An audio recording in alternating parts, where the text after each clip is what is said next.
Tere õhtust! Tore, et teid siin jõulueelsel ajal ikka saali on jõudnud.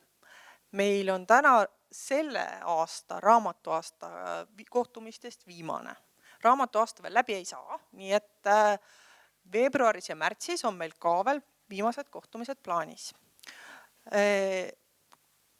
See on selline traditsioon, et me oleme nüüd erinevate valdkondade inimesi siia kutsunud ja täna on siis Tartu Ülikooli rektor Toomas Asser meil külas. Enne kui ma annan sõna veel Kristina Paili ja Toomas Asserile, tahan teile rääkida ühest toredast projektist, mis meil on tulemus veebruaris. Nimelt raamatuaasta vaip tuleb meie raamatukokku tikkimiseks ja on siin 10. veebruarist kuni 17. veebruarini. Nii et kui teil on veel tikkimata mõni piste sellesse raamatuaasta vaipa, siis tulge kindlasti veebruaris siia. Me kuulutame selle pikemalt välja ka, aga olete kõik oodatud liituma siis selle tikkijate hulgaga. Aga nüüd sõna teile. Ja. Nii, nüüd me oleme vist kuulda. Tere ka meie poolt. Tervist. Ja ütlen kohe algul ära, et me sinatame, leppisime kokku, oleme vanad tuttavad.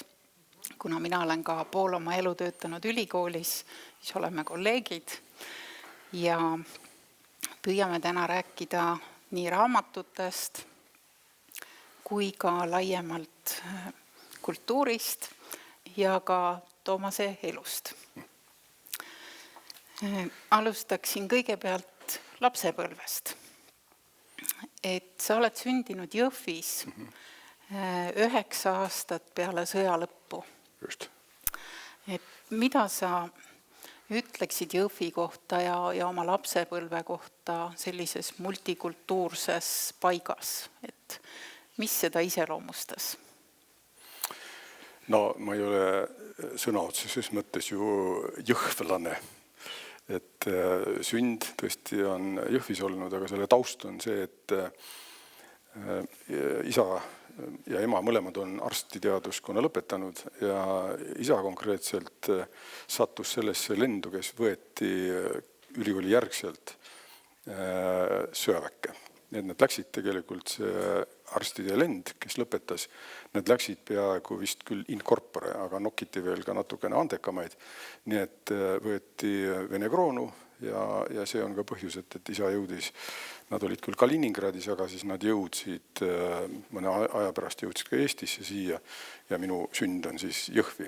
Aga kui sa küsid, et kas ma Jõhvile kaasa elan, et jah, ma elan, aga mitte niimoodi, et mul oleks mingid konkreetseid mälestusi Jõhvist, vaid minu Nõo kooli päevilt on seal pastoriks Nõo kooli vilistlane Peeter Kaldur ja ma kinnitan, et me oleme Peetri juures ikkagi oma sõpruskonnaga jälle mõne aasta tagant kokku saamas, nii et see on üks, mis mind Jõhviga tegelikult ka isegi praegu veel seob. Et omapärane, jah, selline, meil on väga tugev sõpruskond ja Peeter on üks nendest. See Nõo kool oli ilmselt sulle hästi oluline, et kas sa tulid kooli ise või te perega kolisite?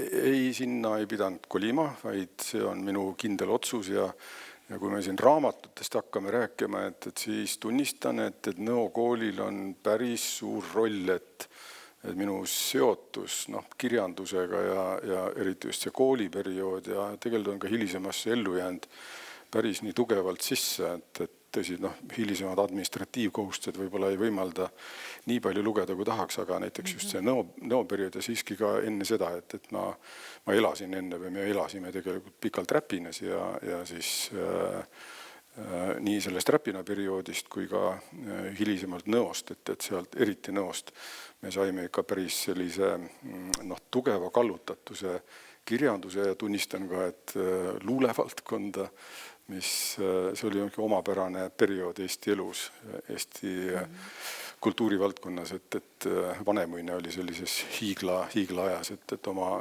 ettevõtmistega, et see kõik tegelikult on oma mingi, kuni siiani ikkagi mingi jälje jätnud.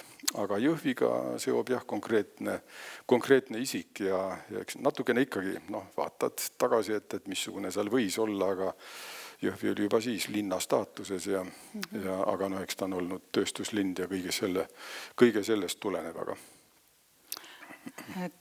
Nõo puhul huvitav on see, et sa käisid füüsikaklassis. Just. Ja hästi paljud füüsikud on olnud just sellised suured kirjanduse sõbrad, ütleme Madis Kõiv, Ilmamaa kirjastuse juht Mart Jaagomägi ja neid on veel ja veel. Et väga huvitav, et see on kuidagi just füüsikud ja luule on kuidagi eriti seotud. Ma arvan, et see ei ole niivõrd füüsikad, eks me olime eriklassid, tõesti, et füüsika, matemaatika, aga see õhustik seal oli väga ei olnud reaalainet ka ainult, et tegelikult need inimesed, kaasa arvatud näiteks Peeter, kellest ma siin mainisin, et meil tegelikult need huvid olid võrratult laiemad ja enne mind oli lähematest, näiteks Peeter Simm oli aasta enne mind lõpetamas seal, et Peeter hoidis oma sellist suhtumist juba siis, et me saime natukene sellest osa ja meil oli huviliste selline huviliste kamp oli seal. Nõukoolis hoidis meid Helgi Pukk, meie kirjandusõpetaja, et ta tegelikult kallutas meid ikka väga kõvasti kirjanduse poole. Et kui me juba sinna oleme läinud, et siis tasub endalgi huvitav tagantjärele mõelda, et meil oli Mati Miilius oli see üks, kes meile käis seal ja ta aitas meil korraldada selliseid luuleõhtuid, kirjanduse lugemist. Helgi Pukk aitas meile väga kõvasti kaasa, et me seda valdkonda süvitsi uuriksime, vaataksime, käisime. Et sellest ajast on ka minul siis 70. aastast olen ma ka Tartu Ülikooli raamatukogu lugeja. Nii et meile anti, võimalik, et ka natukene selle eri huvi ja ma ei oska öelda võib-olla ka, et Helgi Pukk käis ka natuke midagi ette rääkimas, igatahes meile anti juurdepääs ka osadele pagulaskirjanduses olevatele asjadele, nii et me saime Underi kätte näiteks ja seal mitmed muud asjad, nii et selline omapärane leid, aga Nõol on väga suur roll. Et taustana siis, et just 70-ndatel hakkasid tulema ju Eesti kirjandusse ja luulesse sellised täiesti uued inimesed. Aga kui mingid seost tõmmata, siis näiteks, et 71 tuli ju ilmus Närvitrükk ja seal on Närvitrükist tuli Üdi, keda me pärast aastaid, mul on ka võimalus olnud kokku saada nendega ja isegi mingil määral olla. Et need tegelikult, see oli niivõrd tugev selline lähenemine ja emotsioon, et see tegelikult kandis ikka päris mitmeid aastaid, et pärast vaatad. Johnny B tuli sellel ajal ja sellel on oma jälg tegelikult, nii et kinnitan. Kui me nüüd tuleme korraks veel lapsepõlve juurde, siis su vanemad olid arstid. Milliseid raamatuid te kodus lugesite või kas teil oli traditsioon näiteks, kui sa väike olid, kas sulle loeti raamatuid ette? Jaa, ma ei olnud lasteaialaps. Ma olin kodune, aga mul oli isa õde oli, kes meiega, põhiliselt minuga väga palju aega veetis ja kinnitan, et meie sellisesse igapäeva õhtusesse ellu kuulus ka raamatute lugemine, nii et on väga raske on praegu öelda, et toonast ajast ei pruugi olla väga konkreetset mälestust, aga fakt on see, et tõesti see ette lugemine see on meie laste jaoks olnud omaette väärtus ja ma saan kinnitada, et ka lapselastele, keda meil on õige mitu, et nendele nad oskavad seda hinnata ja meie oskame ka hinnata omalt poolt abikaasaga.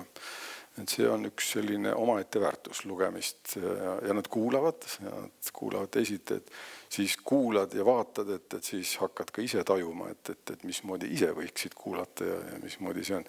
Aga nendele jääb see väga hästi meelde ja nad teavad seda. Et jah, sealt läheb ilmselt need raamatud, mida meile loeti, et ilmselt ma kõhklusteta võib öelda, et eks suur osa sellest puudutas olid ka muinasjutud. On raske nüüd öelda, mis konkreetselt, aga see oli kindlasti üks, mis kuulus paratamatult lugemisvarasse toona, et ega väga palju muid asju sealt ei oskagi öelda väikelapsena, aga hiljem kooliperioodis see on juba teine asi. Aga teie kodune raamatukogu, on sul sealt midagi meeles? Mina mäletan lapsena näiteks ühte Molieri selga, mis mulle tundus, et seal nagu istuks keegi, tegelikult see oli. Ja siis mingeid pealkirju ja neid enetähti ja et mida sina oma lapsepõlve raamatukogust? Ene tuleb natuke hiljem seal taga, et loomulikult on, et raamatud on, kogu aeg on nad meid saatnud ja ma ei arva, et me ei saanudki ju ilmselt põlvkond ei saanudki väga palju eristuda oma selle raamatute valikute osas, et see, mida meile kord võimaldas, et neid siis ka koguti, vaadati, säilitati, loeti, arutati ja selline suurem muutus on siiski tõesti on see 70-ndad, mis tulid hiljem. Aga kui enne nõokooli veel, et meil oli Räpinas oli nii kirjandushuvi oli meil, aga mul on eraldi oli minu üks saksa keele õpetaja, kes mulle kinkis 8. klassi lõpetamise puhul kinkis mulle raamatu, mis on minu jaoks, ma ei saa nüüd öelda, et väga oluline olnud, aga see on üks märgiline, ma olen seda hiljem ka lugenud, oli Nils Holgersson. Et Holgerssoni jutt, et ma tegelikult saanud selle raamatu, et muidugi ma lugesin seda, aga väga raske on tegelikult siis toona, et tol hetkel vaadata, et kuidas need looduse, kuidas see taust on seal, ja ma olen tänuna sellele, et niisugune kingitus mulle tehti. Ma olen tegelikult see raamat on mul alles ja ma olen seda hiljem tõesti veel ka korduvalt üle vaadanud. Huvitav, õpetlik lugemine, moraali, aga väga suurepärased kirjeldused ka loodust ja kõigest. Et kuidas toonane Rootsi, aga me võime seda ju laiemalt vaadata, et üks niisugune mälestus on sellest kooliajast enne nõokooli. Aga nõokoolist alates on see valdkond muutus. Sa olid siis Nõos täitsa üksi, elasid ühiselamus? Jah, me elasime Nõos, peabki ühiselamus elama. Et kui nii päris aus olla, et me tegelikult aasta aega elasime ka erakorteris, aga siis tekkis ka ühiselamu variant seal. Ei, ma ei olnud seal päris üksi, et me tegelikult tulime oma sõbraga sinna, aga otsus oli loomulikult meil, et see oli meie huvi ja initsiatiiv ja me tulime ja tõesti ja kinnitan, et see annab nõokool konkreetselt ja ta annab jätkuvalt väga hea sellise laia vaate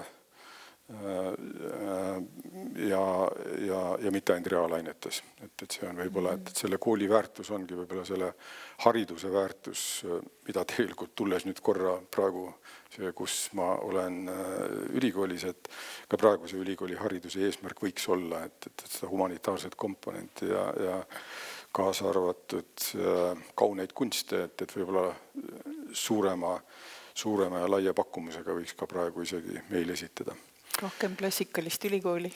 Jah, Tartu ülikool on klassikaline ülikool ja ma arvan, et seda väärtust on, me ei saa öelda, et seda ei ole üldse, aga see tasakaal, eks ole, et väga sellist kitsast reaalainete versus siis muudki eluvaldkondade ja kultuurivaldkondadega, et eks need tasakaalud on see sudimine ikkagi peaks veel jõulisem olema, et tunnistan. Eks me ikka mõtle, aga on olemas reaaliad, kas see on võimalik seda muuta nii või ei ole. Igal juhul, et ma tahan öelda, et see arusaam nendest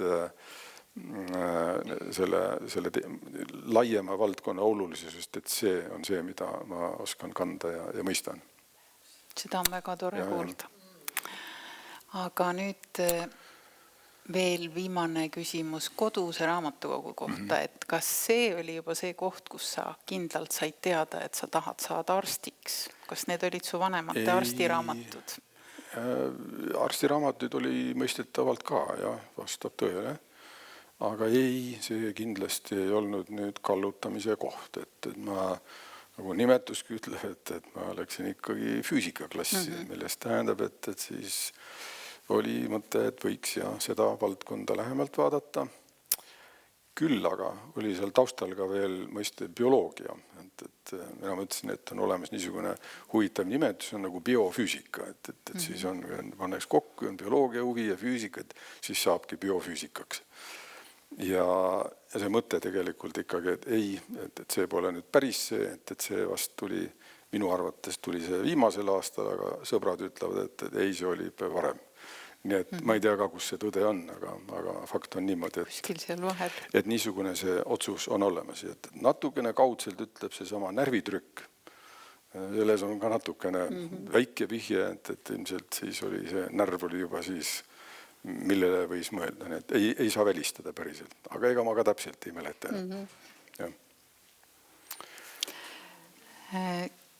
Mis hetkest on sul pärit esimesed raamatukogu mälestused? Et kas ongi siis Tartu Ülikooli raamatukogu või oli enne seda? Ei, see raamatukogu on, ma olin, kui ma Räpinas koolis käisin, et siis tegelikult raamatukogu oli üks meie, üks selline, kuivõrd see on avalik koht.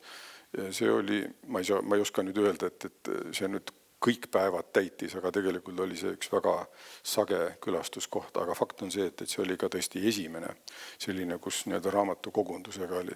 Kuigi mul on minu emapoolse vanaisa ja selle pere olemistes, et seal oli ka veel vabariigi ajast oli õige arvukalt igasuguseid raamatuid jäänud, nii et see eks huvi ja natukene ka lugemust ja kirjanduse vaateid olid ka seal olemas, nii et aga raamatukogu kui selline, jah, on Räpinast pärit, nii nagu on raamatupood, teine koht nad jäid tee peale, et raamatupood jäi raamatukogu tee peale. Et siis ka sealt sai läbi astutud ja vaadatud, nii et raamatud on kogu aeg ümber olnud. Ja me oleme ka neid elus kaasa tassinud, nii et ega nad kadunud pole kusagile, et vahepeal vaatad, et on üle võimete kasvanud see värk. See on tuttav tunne. See on üks natuke kummaline, et siis kui hakkad vaatama, et mõned asjad lähevad tõesti tuublisse ja siis 3-kordseks ja nii edasi, et natukene mõtlemise koht enne, kui midagi hakkad ära andma, et nagu ei süanda, aga siis tuleb ka mingeid otsuseid teha, et paraku on nõnda. See ongi üks raamatukogude kõige raskem teema. Me peame kogu aeg neid valikuid tegema. Just. Kui me nüüd räägime ülikoolist, 73. aastal astusid sa ülikooli ja siis oli see kindel teadmine ikkagi juba, et see peab olema arstiteaduskond. Ja mitte lihtsalt arstiteaduskond, aga siis oli päris selge huvi ikkagi, et neuroloogia. Jah, see peaks mingi kliinilise aju uurimise valdkonnaga seotud olema, et see vastab tõele. Kui nüüd mõelda seda 70. ülikooli ja tänast, kas oskad öelda, mis kõige suurem erinevus on? No, see ei ole vist nii lihtsa vastus, sellepärast, et siin on, tõenäoliselt on veel põlvkondi vahel, et eks need muutused on ju dünaamilised. No see õppimise kultuur kindlasti võimalused ja see on põhimõtteliselt on see erinev, et üks on selline sundloengud ja nendest loengutest või peaaegu eranditult loengutest või loengute põhjal õppimine. Tõsi, arstiharidus on natukene teine, et eks seal on kogu aeg on siis see kliiniline keskkond ja kliiniline kompetents ja kolleegid ja vanemad kolleegid, et need on ümber, et see oli toona ja see on ka praegu, et see on nii. Aga kõik, mis puudutab kättesaadavat, mille põhjal omandada seda, et see on nüüd tõesti põhimõtteliselt muutunud. Ja väga oluline muutus kindlasti tekkiski selles oma 90. aastate keskel, või sellest algusest ikkagi uue vabariigi tekkega, et siis on laienenud küll kirjanduse kättesaadavus, küll nende sisu ja kvaliteet, et see kõik on kardinaalselt muutunud. Ja väga raske on praegu võrrelda nüüd hetke täna toimivat haridussüsteemi, et siin on väga palju struktureeritumaks ja kuidagi kvantitatiivsete hindamiste põhiseks ja mis on mõneti nagu paratamatus, et siis tekivad veel ka, kui kunagine arstiõppe piirduski tõesti ainult arsti või meditsiini valdkonnaga, et siis praegu on õige paljud asjad, mis peaksid olema kõikidel ülikooli lõpetanutel, et selle arvelt laieneb ja Et kui vaadata, me ei hakka siin nüüd viimaste mõne aasta jooksul sisse tulnud tehisaru või tehisintellekti küsimustikku, et see tuleb ka parantamatult sisse, et ta tegelikult ta on juba sees, nii et eks me sedagi peame arvestama. Nii et muutused on väga suured. Mulle tundub, et üks asi, mis ei ole muutunud, kui me raamatukogus vaatame, eriti ülikooli raamatukogus oli see, et kui üliõpilased on juba läinud ära näiteks jõulupuhkusele, siis see saal, kus on arstitudengid, on ikka täis. Et arstid ikkagi pidid nii palju rohkem tuupima sõna otseses mõttes. Ja. No raamatukogud on, et lõpetas Nõokoolist, et me tõesti, et kuigi meil oli, ka koolil oli oma raamatukogu, aga see jäi meile kitsaks, et seal need valikud olid suhteliselt piiratud, nii et minu raamatukogu külastus algab tegelikult Nõokooli algusest, nii et 70 ja sealt edasi kuni siis praeguseni välja. Ja nüüd ülikooli raamatukogu on mõistetavalt, et kogu õpingute aja, tõsi, Toomel juba siis, et me olime seal ikkagi väga sagedased külastajad, et ega mujalt ju polnudki väga võtta. Nii et ja siis läbi nende õpiaastate, et praegune siis niinimetatud praegune või uus raamatukogu ja seal on oma dissertatsiooni tegemise ajal kirjanduse kokku kirjutamine, kokku vaatamine, kokku kuhjamine, et eks seegi käis üle mitmete. Siis sai käidud ka Moskvas. Moskva teaduslikus raamatukogus, kuhu sai asju ette tellida, nagu siiagi. Tartusse, aga raamatukogud on kogu aeg saatnud. Et ilma selleta ei saa. Tõsi, praegu on, ma käin ka raamatukogus harva, tellin ette mõned asjad, saan nad kätte, aga lugemine on põhimõtteliselt ikkagi võrku kolinud. Lugemine kui selline, mitte ilukirjandust, mitte seda. Sa kaitsesid 87. aastal oma kandidaadikraadi ja ma nüüd loen ette selle pealkirja, millest ma väga palju aru ei saa. Aju-verevoolu regulatsiooni küsimused ja stereotaktilised operatsioonid originaalse termokautteri kasutamisega. Ja. Mida see kõik tähendab? No kokkuvõttes, et oleks aru saada, see on üks ravimeetod, mida see oli välja töötatud Tartus ja kasutati ka natukene enne mind, aga siis mul oli võimalus seda kliiniliselt rakendada, aga see on Parkinsoni tõve üks ravimeetod. Lihtsalt ära seletada siis, et Parkinsoni tõbe on võimalik niimoodi ravida, kui on teatud haiguse vormid, teatud faasis. On võimalik panna aiu üks elektrood. Ja selle elektroodiga tekitatakse, ta on umbes kujutatakse ette üks 2 millimeetrilise läbimõõduga elektrood, pannakse kindlasse ajupunkti, kindlasse tuuma, tekitatakse üks kahjustuskolle sinna ja sellega Parkinsoni sümptomaatika ühel keha poolel kas täielikult taandub või siis oluliselt leeveneb. Nii et see oli selline, aga sinna juurde kuulus veel eksperimentaalne peaaju verevoolu uurimine katseloomadel, mis oli toona lubatud, et mina konkreetselt tegin katseid koertel. Ja need katsed olid Tartus või Moskvas? Need olid Tartus täielikult, aga see on pikk, keeruline kogu selle aparatuuri üles sättimine ja hankimine toolel ajal, et see oli pikk ja keeruline valdkond. Ja kas sa saad öelda, miks kaitsmine oli Moskvas? Kas see sel ajal oli põhjus eelkõige see, et siin ei olnud piisavalt selle ala spetsialiste? Taustaks võib ka nii öelda, kuigi reaalselt olid inimesed ka siin olemas ja kompetents oli olemas, kui me suudame sellist kliinilist tegevust teha. Aga selle ajal lihtsalt väga paljud kaitsesid Moskvas. Lihtsalt Nõukogude Liidus oli see periood, kus see oli siis 80. aastate keskelt, kus keelati väga paljudes kohtades, tsentraalselt Moskvast keelati siis või pandi kinni väga paljude erialade kaitsmisvõimalused ja neurokirurgia oli üks nendest. Nii et see oli otsene põhjus. Nii et aga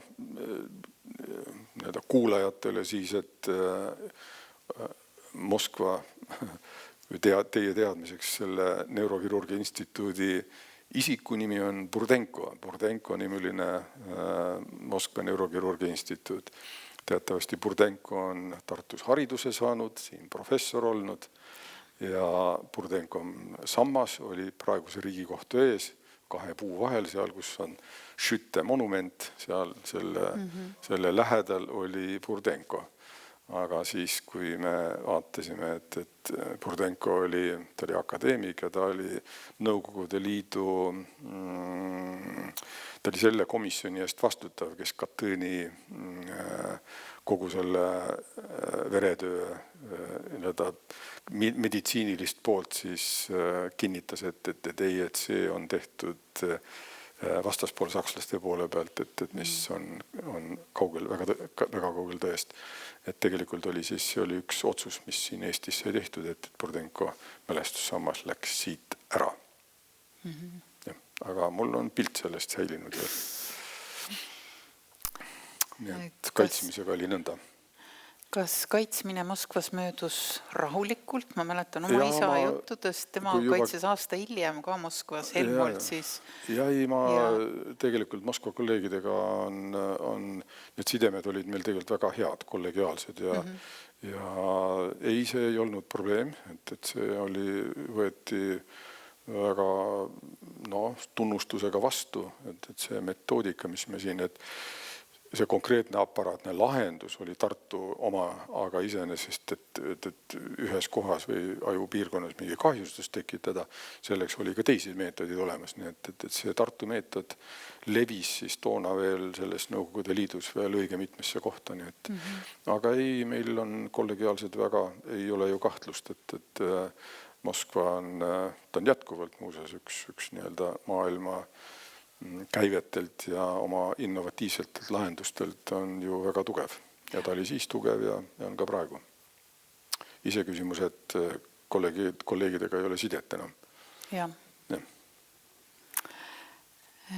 Sinu teadustöö põhisuunad ongi seotud kõik ajuga ja Parkinsoni tõvega ja ajuarterite, aneurüsmidega ja ajukasvajate ja närvisüsteemi kasvajatega, et hästi keerulised teemad ja need on tõenäoliselt nüüd 20 või 30-40 aastaga tohutu palju muutunud see, kuidas neid annab siis kõrvaldada, ravida.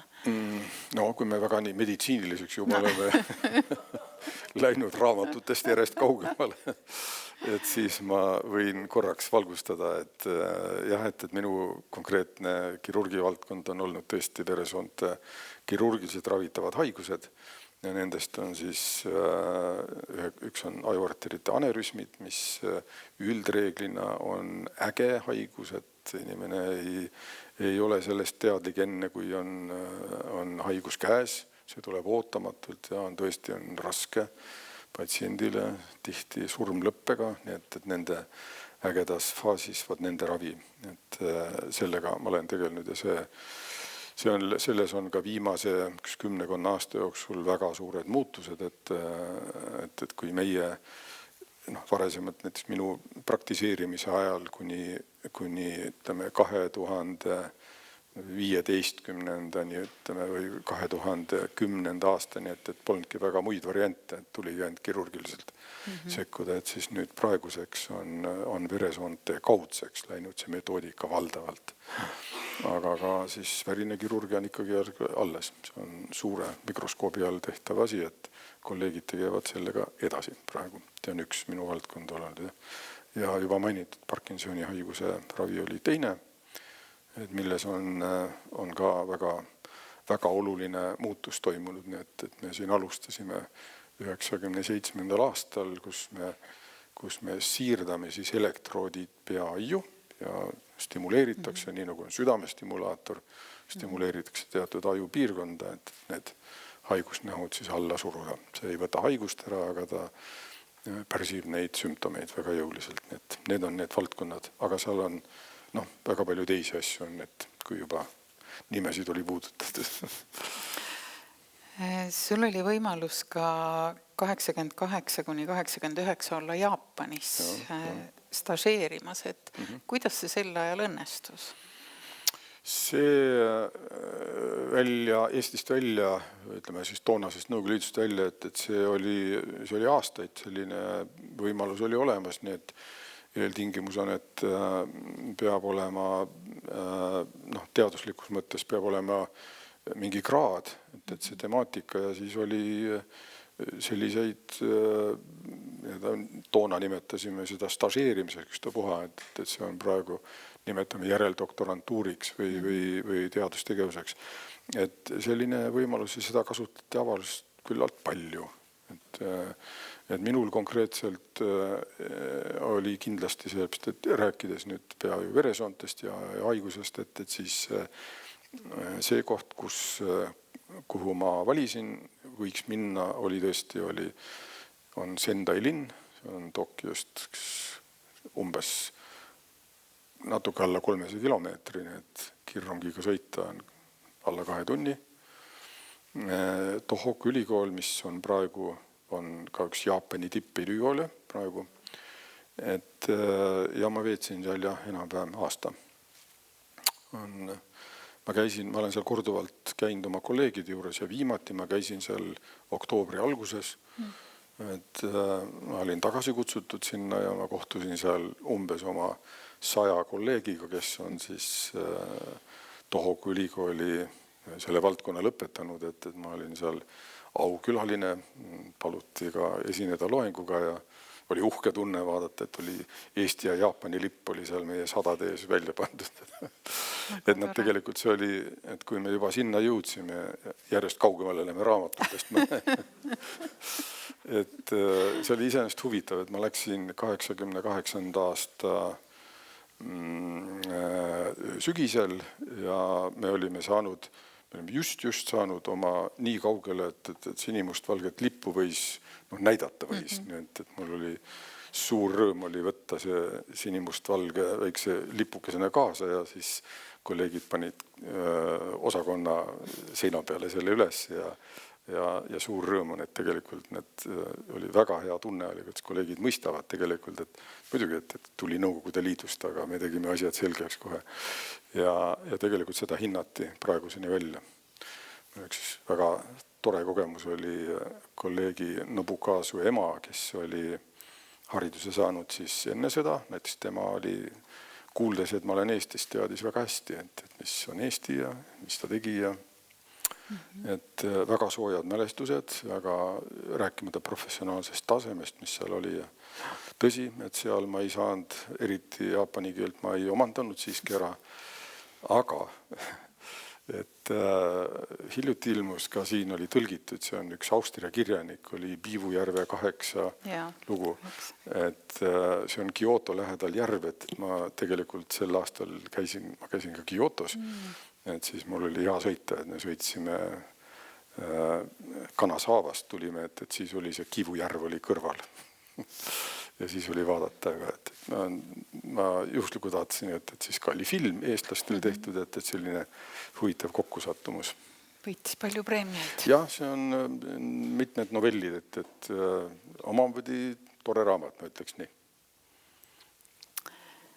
Nüüd hiljuti Teaduste Akadeemia valis jälle akadeemikuid ja sinu kolleeg Joel Starkov valiti akadeemikuks.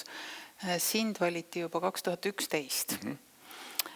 Peale seda ilmus intervjuu Tartu Postimehes Aime Jõgiga ja sa kiidad seal, et kõik kolleegid, kes seal on, akadeemikud on vaieldamatult oma eriala tippud. Ma ise kujutan ette, et mul võiks olla seal niisugune roll, mis aitaks arstiteadust ja meditsiini laiemalt teise rakursi alt vaadata. Akadeemia tegemised võiksid olla nähtavamalt suunatud ka noorte eriala valikule ja kaasatõmbamisele. Mis sa arvad, mida üldse akadeemikuna saab mõjutada või mis akadeemikute ülesanne on? No Eesti Teaduste Akadeemia on määratlenud ennast personaalakadeemia, see tähendab, et meil on iga akadeemik siis oma erialase kompetentsi juures võiks nii palju pakkuda, kui tema teadmised on, oskused ja tahe selles valdkonnas, et mina olen meditsiiniga tõesti seotud, et eks meditsiini eest, et ka nüüd ülikoolis olles, et see natukene avardab võimalusi, et kuidas meditsiini eest võiks seista ja olla, et seda ma olen ka üritanud jõude teha, nii palju kui need võimalused meil siin, aga me jätkame sellega näiteks, et kui teid huvitab, et siis et Eestis on, nii nagu on väga õige paljudes Euroopa maades, et ka head kolleegid Soomes on, et on arstide puudus praegu, et iseenesest arsti tahetakse õppida, et see on jätkuvalt populaarne Eestil ja on paraku mitte ainult arste, vaid on ka õdesid vaja, võib-olla isegi õdesid natukene rohkem, aga kõike on vaja, sest et pensioneerunite arv on meil on praegu juba üle veerandi arstkonnast on pensioniealised. Ja see on üks niisugune pikem töö. Saan ainult kinnitada, et arstid tahetakse tulla õppima, et ülikoolil on võimalused ainult piiratud mahuliselt praegu, et meil on konkreetselt hetkel, me just räägime läbi Haridus- ja Teadusministeeriumiga, et kuidas, missugused võiksid olla võimalused seda natukene veel suurendada.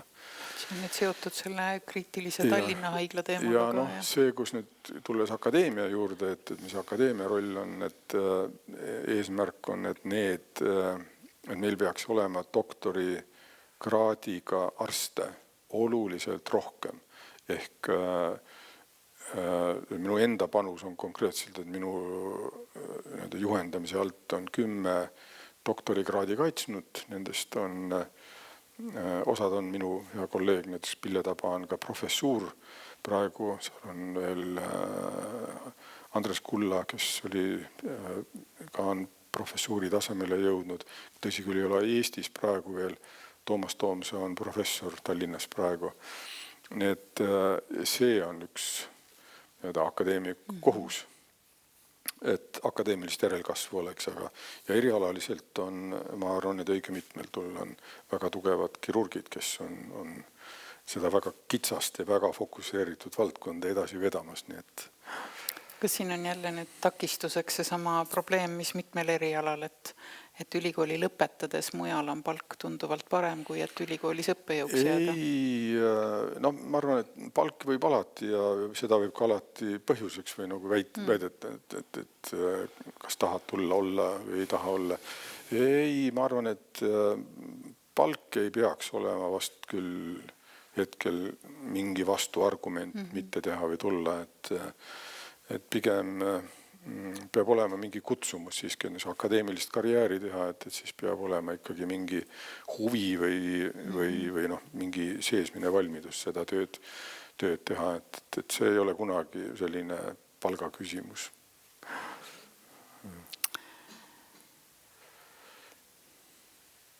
Siis üks huvitav jutt, mis teil Aime Jõgiga seal intervjuus oli veel, ta küsib sult, kui sageli te jõuate üldse mõelda inimeste elude peale. Sa ütled vastuseks, me mõtleme selle peale kogu aeg. Loomulikult on kõikides arsti erialades vastutus väga suur, aga neuroloogias ja neurokirurgias on see muutuste ulatus, mis võib haigustega seoses aset leida, suurem ja drastilisem. Muutuda võib inimese psüühika, lausa ta olemus. Et oled tõenäoliselt oma praksise juures näinud mitmeid selliseid väga drastilisi muutumisi mitmes suunas siis. Jah, no ka imelist tervenemist.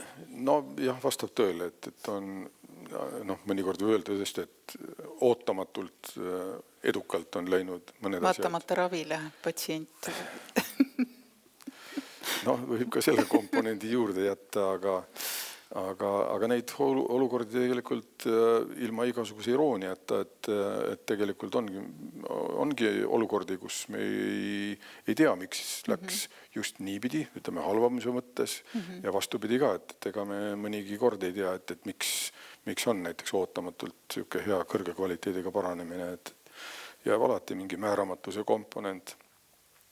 Aga arst muidugi saab ja mõnes meditsiinivaldkonnas saab just oma selle tegemisega, kirurgidel mõistetavalt tegemine on igasugune on ju sekkumine ja jah, sellega võib tõesti väga oluliselt inimese olemust, tervist ja kõike seda võib tõesti väga järsult muuta, et see vastab tõele. Ja. Aga mitte, et ma kasutaksin sõna risk või võimalus alati, et aga seda ei pea kartma, et see ei tohi olla takistuseks, et sa jätad midagi väga tegemata. Aga jah, ma kinnitan, et on tegutsemisvaldkondi, kus riskimäär on tõesti suur. Et see kirja pandud, mu ei ole see meeles, mis seal täpselt sai öeldud, aga see sisult vastab ikkagi tõele ka praegu ja kehtib ka praegu. Aga ega meditsiinis ei ole ainult, küsimus ei ole ainult kirurgias, eks ole.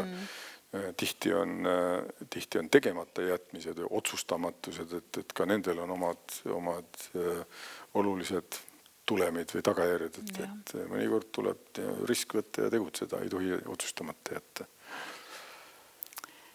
Tõenäoliselt sinu elus muutus päris palju aastast 2018, kui sind valiti rektoriks. Ja. Et kas selle otsuseni jõudmine, et sa annad üldse nõusoleku kandideerida, oli see sinu jaoks raske? See ei ole nagu kerge raske küsimus, et eks need on ka jälle, fakt on see, et üleüldse see olukord või selle küsimuse kaalumine, et mõistetavalt oli see juba, miks selline võimalus üldse tekkis ja et see kõik on ootamatu ja paraku ka traagiline olnud. Aga ma ei ole kunagi enne lõpliku otsuse tegemist pole iial mõelnud, et peaks midagi sarnast minema administratiivtööle ainult puhtalt, et see pole kunagi olnud, aga ju siis oli veenjaid, et võiks ikkagi proovida. Ma mäletan väga hästi neid kuluaari vestlusi sel ajal, kui öeldi, et Asserile tehti pakkumine, aga ta mõtleb, kui paljud olid need, kes hoidsid pöialt ja hingasid kergendatult siis, kui sa nõus olid. Jah, ma arvan, et selle võib kõrvale jätta sinna taustale seal, aga et pigem on ju otsus see, et kui kirurgiast ära tulla, et siis selle kohta võib öelda, et see on ühe otsa pilet, eks ole, et see ei ole, on ka inimesed saavad vanemaks ja igal asjal on oma teatud ajalised piirangud, nii et see on võib-olla see otsustamise koht, aga et kui on juba otsus olemas, et siis on lihtsam. Aga sa olid tükk aega veel ikkagi tegutsev ka konsultandina närvikliiniku juures? Ma arvan, et kolleegide teadmised on juba siis olid, et tänapäeva meditsiinis ei ole niimoodi, et on üks tark ja teised on kõik kuidagi natukene vähem targad, et kaugel sellest, et on olemas. Kirurg võtab vastutuse, et kirurg, kui ta läheb sõltumata sellest, mida konsiilium arvab nii edasi, aga et kui kirurg läheb tegema midagi, siis see on tema otsus, tema vastutab ja vastavalt siis ka elab seda üle, kui läheb nii nagu mitte alati seal.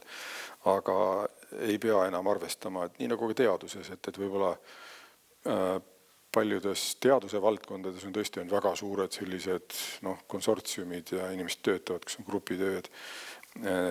See tuleb igale poole natukene, nii et ega teaduses on ka, et me räägime teaduskoolkonnast, et see, ma arvan, et muutub järjest hajusamaks natukene, et ka teadust saab teha tegelikult suurtes gruppides või tehaksegi suurtes gruppides, et ühe inimese panus seejuures, see on alati jääv loomulikult, aga et selle tihti hakkab see sõltuma ikkagi kogu sellest kooslusest, kes selles oma panuse annab.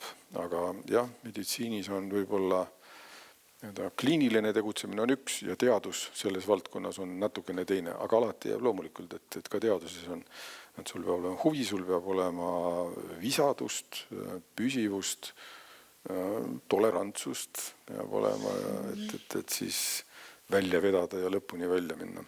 Sa mäletad viimast operatsiooni? Kas sa tegid seda teadmisega, et nüüd on vist viimane? Ei ole. Need on väga dramaatilised lähenemised, et ei ole niisugust asja, ei mäleta. eks need noh, ja ma ei mäleta väga täpselt, nii et ma võin arvata küll, aga et see vist ei ole ka nii väga tähtis, et kirurgi töö lihtsalt eeldab ju pidevat harjutamist nagu klaverimäng. See on teine asi, jah, see eeldab, jah. Nüüd Tartu Ülikool on ju midagi nii tohutult pompöösset ja niivõrd auväärset iga eestlase jaoks. Ülikoolis on 15 573 üliõpilast, neist 9% välisüliõpilased. Töötajaid 3700, neist 230 professorit ja 447 välisõppejõudu. On raamatukogu, muuseumid, botaanikaaed ja nii edasi.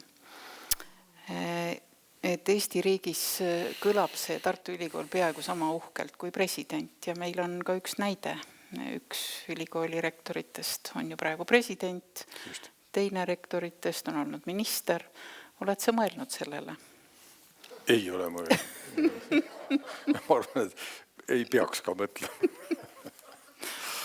Aga ei tasu ka ära unustada see pakkumine võib ühel hetkel tulla. Ja ei peaks mõtlema.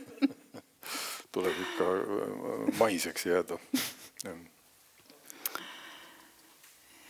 Sa oled rektorina rõhutanud väga, et see töö eeldab suurt vastutust. Sa rõhutad akadeemilise vabaduse olulisust, autonoomiat, teaduspõhisust, avatust, koostööd, aga ka vastutust. Et kuidas sulle praegu tundub, kuidas ülikooli kui patsiendi tervis on? No vahetu ma saan tõesti nüüd rektori positsioonil öeldes, et ülikool on isegi viimase, ka siin võib vaadata, et ütleme taasiseseisvumise järgsest perioodist kuni siiani, et ka siin on teatud faasid, et kui hea kolleeg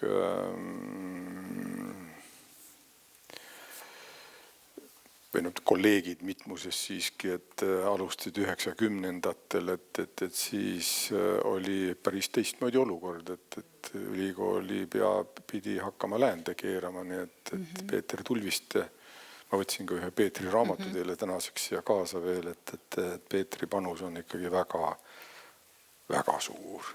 Ja ka need järgnevad rektorid, et hea kolleeg Jaak Aaviksoo, et kui tema oli Peetri rektoraadis oli üks nendest pöörajatest või suunajatest, et siis need olid ikkagi väga keerulised ajad.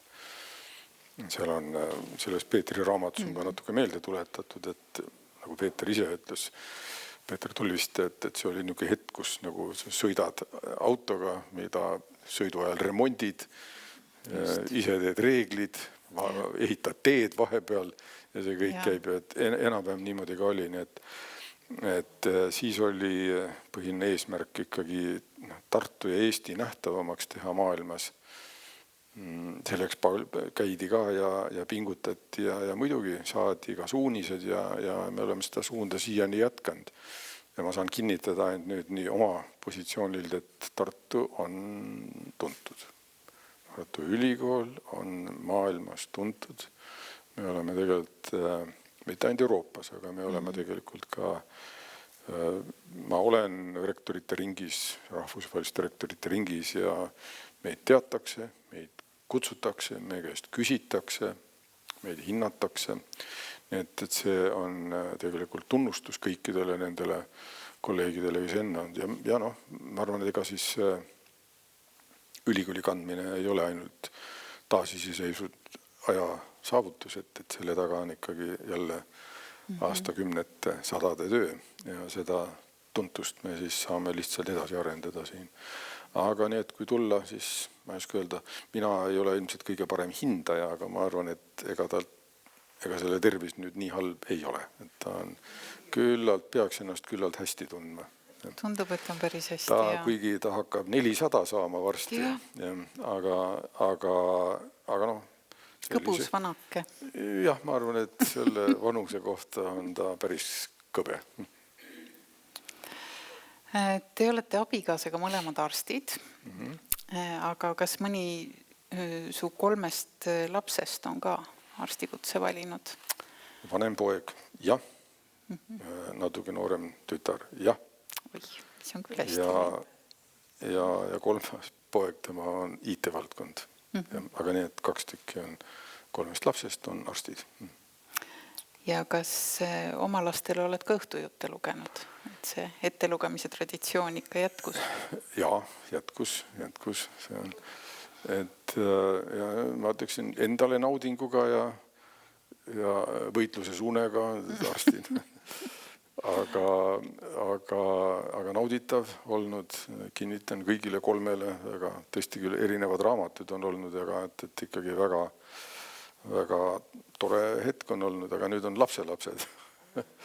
On sul mõned lemmikraamatud, mida võib-olla sulle loeti ja mida sa oled ise ette lugenud? Ei, ma sellist sidet siiski paraku välja ei oska öelda, et meil on oma lastele, et ma arvan, 70ndate keskel oli Tarrel hakkas selliseks ikkagi niisugune paisutatult oodatud raamatuks, nii et meil on oma lastele on sealt väga palju ette loetud ja igasugused on. Aga nüüd siis lapselastele on jälle teised asjad, Kivirähk loomulikult ja Kaka ja kevad, näiteks, ja Oskar ja asjad ja ma ütleksin, et lapsed on väga tarmukad, et nendel on sindritel on peas asjad. Just. Nad on ise seda umbes 100 korda ise lugenud, lasknud 200 korda ette luetud. See hakatakse parandama. Ja iga kord tuleb veel lugeda, et seal nii, et ei, see on üks tore õhtujutt. Ja. Tõsi, et ilmselt hakkab ka vist juba meil on 7 lapselast praegu, aga nendel on vanematel siiski on ring täis juba. Et nemad tegelevad ise juba seal, aga siis mõned nooremad on veel, kes naudivad. Nüüd enne jõulu sobib küsida, et kuidas teil on peretraditsioonid, saate ikka kokku jõulude ja jaanipäeva ajal kõik või? Jah, me oleme senimaani saanud ja me saame ka väljaspool neid küllalt nii tihti kokku, aga jah, need on ikka jäänud. Nii et see on tore. Kui veel raamatutest rääkida, siis kas sa tunned, et mõni raamat on sind elus ka väga oluliselt mõjutanud, mis on nagu kuidagi eriti kirkalt meelde jäänud? Mõist öeldeks, neid on, ühte on ikka väga raske välja tuua, et see on nüüd ainukene ja on mõjutanud, et neid on väga, ilmselt mitmeid on sellised, mis on kuidagi rohkem meelde jäänud, et näiteks meelde tuletades, et juba seal Räpina perioodist on Nanseni, Fridtjof Nansen on oma reisidega, et ma mäletan, et see oli, seiklusromaanid olid, seiklusjutud olid üks niisugune valdkond, mida sai tõesti niisuguse teismeline ja pluss seal kõvasti loetatud. Ja siis Nanseni Fran, et see, kuidas ta räägis, et see on tegelikult, ma olen seda hiljem korduvalt veel lugenud, et see on tegelikult ja mul oli võimalus käia Wrangeli saarel, et mis on tõesti on päris niisugune, nüüd paraku ei oleks enam üldse võimalik, nii et aga me käisime, polaarreis oli see sinna, et see on ja võtsis enne seda, ma võtsin selle Frani jutu uuesti kätte ja lugesin selle veel korduvalt läbi, et see on ikkagi üks, ta oli siis, kui ma esimesena lugesin, esmakordselt lugesin ka üks niisugune musternäide tegelikult niisugune tohutu võitlus ja kui see on tohutu vedamine inimesel, missugune selline valmidus, mis on läbimõeldus ja missugune on juhi omadused, et siis, aga seda enam, kui praegu nüüd lugeda, et siis see on ikkagi üks erakordne raamat. On nii. Aga mis on mulle meelde jäänud, on Olude sunnil on Karl Ast Rumor. Et Karl Ast on minu emapoolse vanaisa ja siis Astide, nad elasid Päevakstel Orava lähedal, et need talud olid naabrid. Ja siis, kuivõrd minu lapsepõlve suved tegelikult olid seal vanaisa juures, selle vanaisa juures, et siis hiljem nüüd jälle taasiseseisvumise järgselt, et kui Karl Asti raamatud, need mälestused, mida ta Rootsis kirjutas, et kui need siin on avaldatud, et ma olen hiljem siis Asti lugenud peaaegu kõike, mida meil siin kätte on saada, ja ma olen tegelikult siis korduvalt lugenud, nii et ma ei saa öelda, et see nüüd enam mõjutab, aga fakt on see, et see on väga, ei ole vist väga palju selliseid kohti, kus on nii-öelda väga heas ilukirjanduslikus kogu seda olustikku, mis seal oli siis 19. sajandi lõpus või teine pool, et kust kastide mälestused pärinevad sealt, et seda ma siis tõesti loen sellise naudinguga, et siis saad teada umbes, mis siis võis olla, et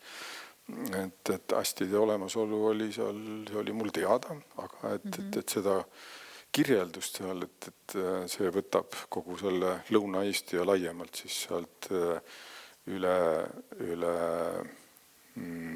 Võõpsu Tartusse tulekud, mismoodi setude elu oli seal serva peal ja kuidas nendesse suhtuti ja natukene Tartut ja Ast käis, minu vanaisa elas Kahkva külas, et ta käis seal Kahkva küla koolis käis näiteks ja Ast mingi lühikese ajani, et selline omapärane hetk on, kus sa saad kõik need asjad üle mitmesaja aasta kokku panna. Ja et seepärast ma olen Asti lugenud palju. Suvekodu on sul ka Lõuna-Eestis Käärikul. Ja püüate seal üsna palju olla. Üsna palju. No ei saa öelda, et pool aega, aga küllalt palju. Seda sa juba ütlesid, et sa aeg-ajalt loed üle mingeid raamatuid, et kas see on sul nagu ainult Asti puhul või on mõned asjad veel, mida sa aeg-ajalt võtad uuesti kätte? Ei, väga paljusid ka nüüd ei jõua lugeda, et küll aga õige mitmed on siiski meeles ja taas ja vaatad. Ma sain aru, et võiks mõne raamatu kaasa võtta. Muidugi. Ma võtsin ühe. See on Jaan Kaplinski Valge joon Võrumaa kohale. Et see raamat ilmus 1971 ja ma ostsin 2 tükki siis. Et see on siis, kui ma olin Nõo koolis ja iseenest ma olen seda korduvalt pärast ka vaadanud veel, et see Valge joon Võrumaa kohale on ka üks Kaplinski ja mulle on see tegelikult väga sümpaatne olnud, et juba siis oli ja ma olen teda veel ja veel vaadanud, et see on üks niisugune huvitava toonase 70-ndate sellise kirjanduse tekke alghetk minu jaoks ja ilmselt laad ka, et hindan jätkuvalt kõrgelt. Kas sa tahad rääkida veel neist raamatutest? Ma võtsin veel ühe, et seal saatsid küsimused ette, et mida hiljuti, et see on, ma ei usu, et väga paljud on võib-olla vaevalt, et lugenud, ei ole jõudnud võib-olla lugeda, et see on siis Vabaduse labor, aga see on Marju Lauristin, Peeter Vihalem ja siis Mati Heidmets. Ja see on ülikooli sotsioloogia laborist, et see on tegelikult 70-ndate, 60-ndate teisest poolest. See on üks väga tore lugemine, et eriti ülikooli inimestele, et kuidas üks niisugune kooslus, et kõikide oma lähenemistega ja vastu igasuguseid tava nõukogude loogikad, et kuidas see asi on tekkinud ja see on siis tegelikult pühendus Ülo Vooglaiule. Et üks tore raamat, ma ei tea, kas ta kättesaadav on enam veel, aga ma usun, et peab vaatama kataloogist. Aga jah, huvitav faktidele, mälestustele tuginev, nii et ta ei ole kirjandusteos, aga väga hea selline raamat, mida ma lugesin ta forsseeritult läbi. Et väga detailidesse annab süveneda hiljem veel, aga et tema on väga tore raamat. Jah, sotsioloogia labor 67–75. Et see oli ainult 8 aastat. Ja tavatu, mis on ülikooli akadeemilise poole pealt metoodiliselt ja oma rollilt väga hea, mis annab ülevaate mitte ainult Eestis, aga loomulikult ka Eestis, aga natukene laiemalt siis toonasest Nõukogude Liidust, et missuguse uuringuid oli võimalik siin nende Tartu teadlastel teha ja vastu igasuguseid toonaseid Nõukogude Liidu reegleid ja kõike. et väga tervitatav, väga huvitav raamat. Väga hea teada ja no Tartus on kõik nii ülikooliga seotud, et on ilmselt ka neile, kes ei ole ülikoolis ise põnev lugemine. Ma võtsin veel ühe raamatu kaasa.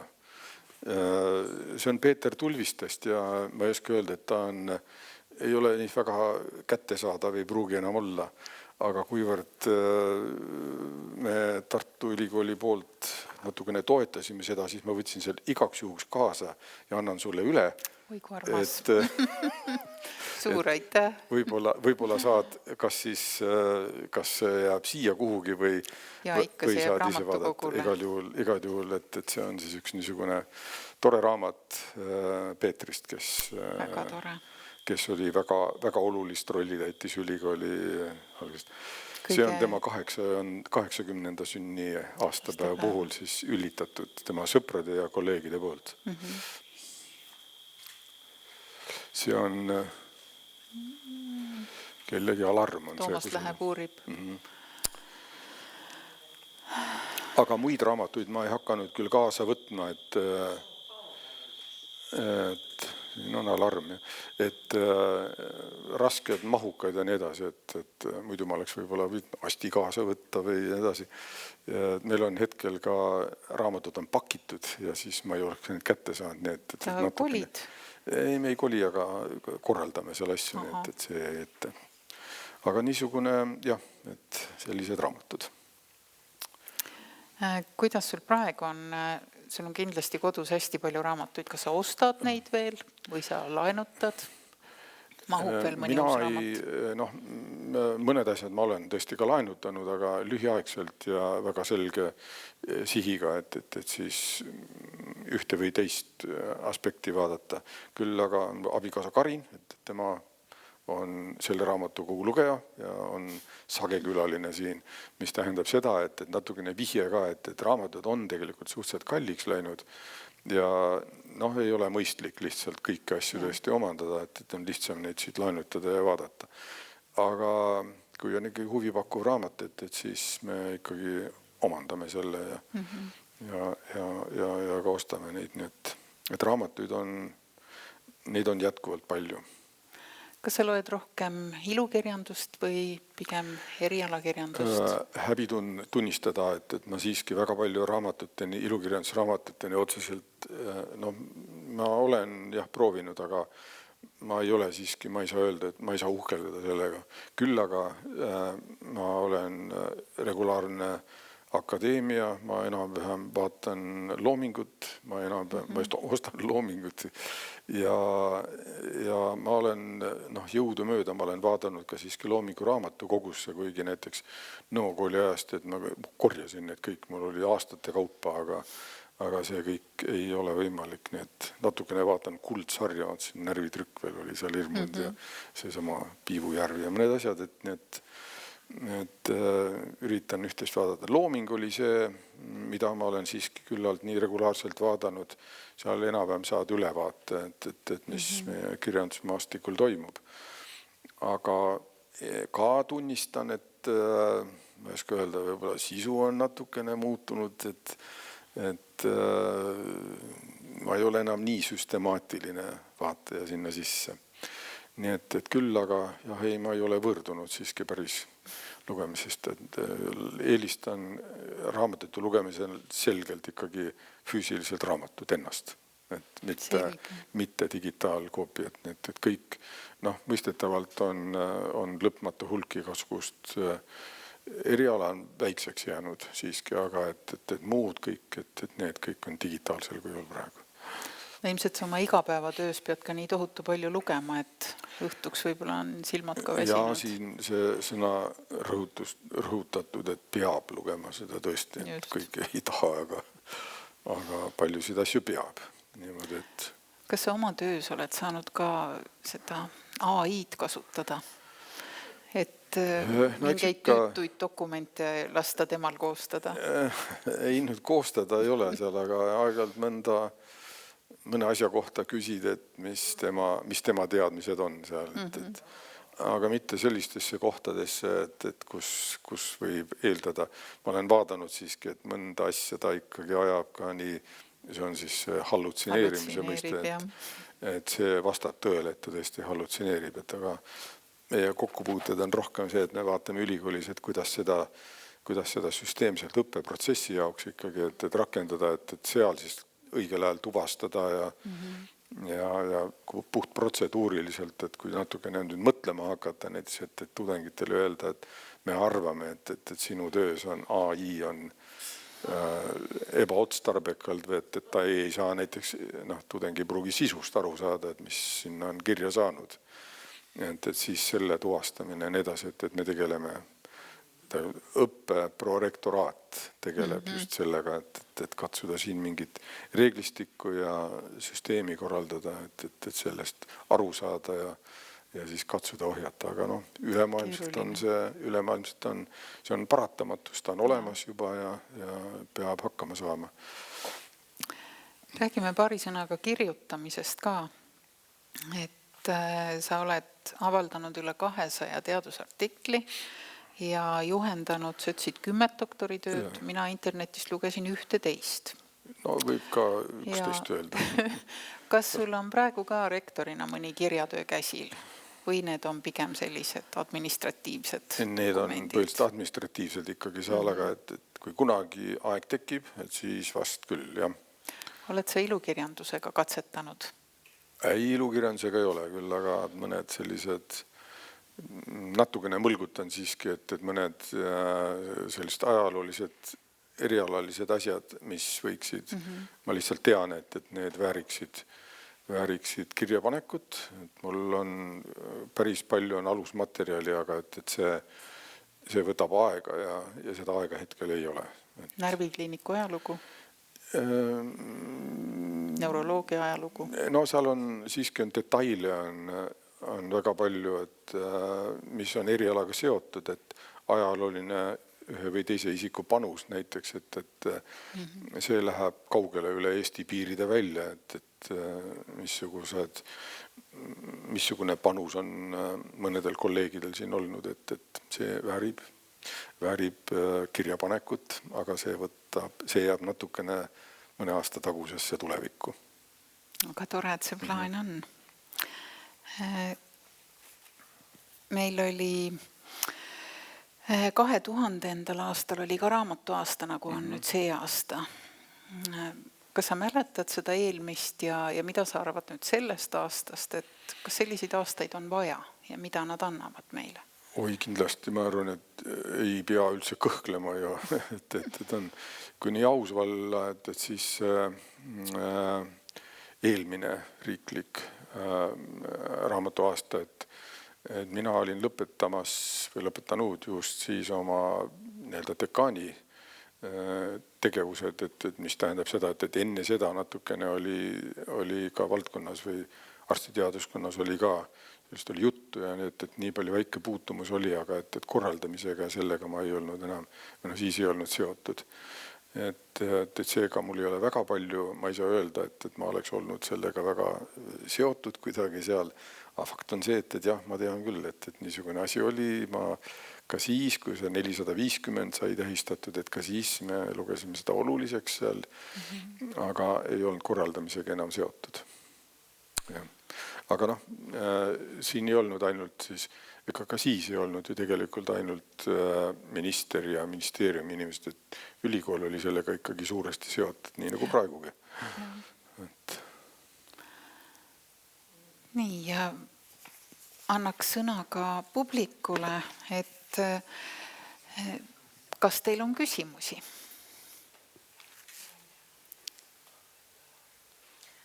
Ma olen ise siis esimene, et rääkisite nendest raamatutest, mida te lastele ja lastelastele olete lugenud ette, aga kas te olete abikaasaga ka lugenud ühiselt raamatuid, et mitte nüüd niimoodi, et ette lugemise vormis, aga võib-olla et lugeda ühte raamatut, jagada, arutleda, et on see teie peres tavaline? No meil on mõned raamatud, mida me oleme pärast siis, kus on konkreetselt isegi puutumus meie siin ümber, et kus me elame, seal on meie lähinaabritest on maja keskselt mõningaid asju, et seal on, et Karinil on isegi rohkem konkreetseid mälestusi, et niimoodi võis seal olla, et jah, me oleme tegelikult, ja see ei ole ainukene raamat, aga me oleme veel, kus on, ühendab siiski see kirjanik ise, mitte niivõrd see temaatika seal, aga jah, on kindlasti. Iseenesest huvitav arutelu. Vastastikku rikastab, ma ütleks nii.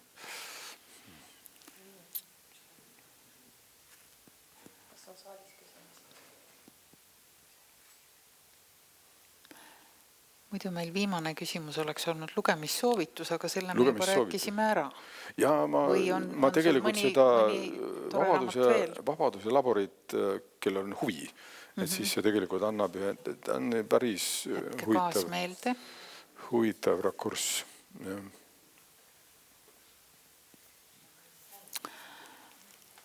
Aga lõpetuseks võib-olla ma ärgitaksin, et see mõte, mis sul on panna kirja neid ajaloolisi mälestusi neuroloogiast, et otsi kohe keegi, kes siin abistaks. Ise niikuinii ei jõua. Ja ma arvan, et siin peab ikkagi, ei saa väga palju teised abistada, et siin tuleb asjad õigesse ritta järjekorda ja see alusmaterjal, mis seal on, et mul on päris palju huvitavaid fakte on, et need väärivad korrastamist ja panekut, et ootel on ka, et me siin kolleegid tahavad tõesti ka meie enda ajaloo asju panna kirja ja et sellega nagu mõtteid on ja ma olen lisaks vekslile siiski ka üht-teist ilmselt panustamas, et päris tulemusteta see lubadus ei ole, nii et me loodame, et lihtsalt väga hea, kui keegi kogu aeg hoiab piitsa selja taga.